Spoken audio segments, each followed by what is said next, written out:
I just rebuilt the top end of my 2009 KTM 450 XCF. And so now I'm reassembling it and needing to set the timing.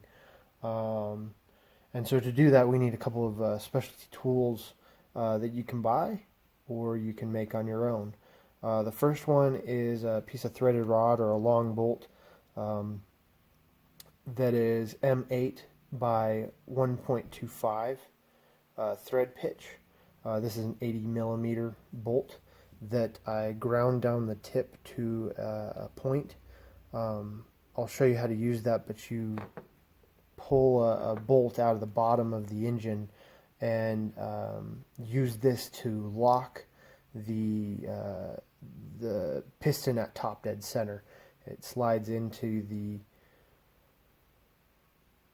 bottom end and locks it in place in a little notch and keeps it from spinning. The other tool we need is to hold the cams at the top dead center position so that you can torque the cam bolts to the right torque without moving it out of alignment. So this is a piece of 1-inch C channel, and then I use the nuts as spacers so that I can use the stock cam bolts to bolt it down. So to start, you'll have to remove the cams from the bike because we actually need to remove the cam gear from the cam.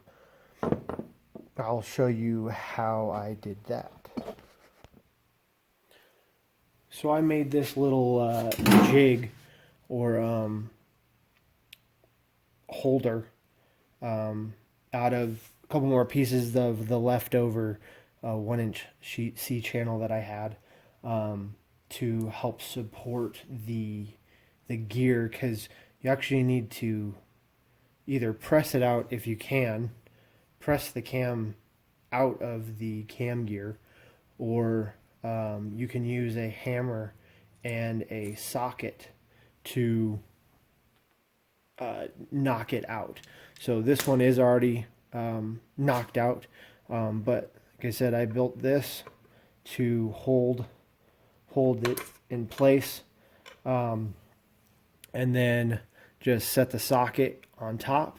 I did use a little bit of heat to heat up the sprocket, and then just line up the socket, and took about 2-3 good hits to knock it out, knock the cam out of the sprocket, and then I have a rag to catch it so that it doesn't get damaged.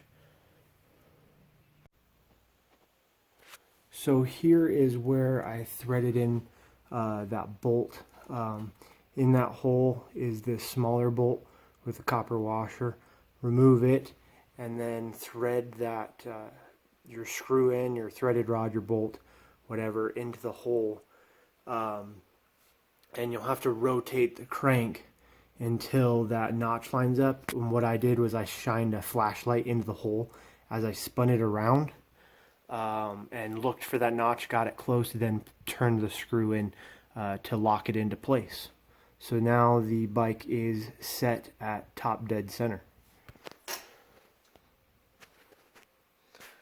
Now back up in the top, I've put the cams back in, and the sprockets are just sitting in so that they line up with the main gear that's set at top dead center. So right now these sprockets are basically set at top dead center, but the cams can move freely, so they can move, and there's a flat spot on each of the cams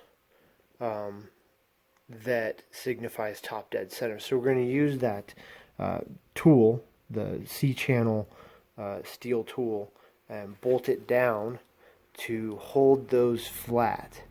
So let me get that put in there and show you what's after that.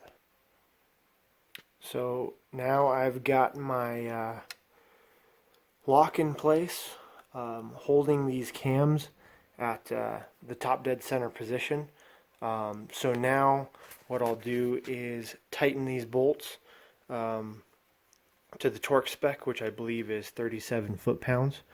And once we do that, that's it. We can take the tool off, the flat plate or whatever. We can take it off and put the cam bridges back on. So I'm actually going to put the front cam bridge on as well and get it torqued before I tighten these in to make sure that everything is in the right position. But if you do this, you'll get your bike timed correctly.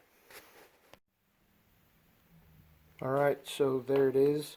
The bolts for the cam gears are torqued down, so everything's nice and tight. So last thing I gotta do is take my tool off, replace it with the cam bridge, and get it all torqued back down and get the cover back on.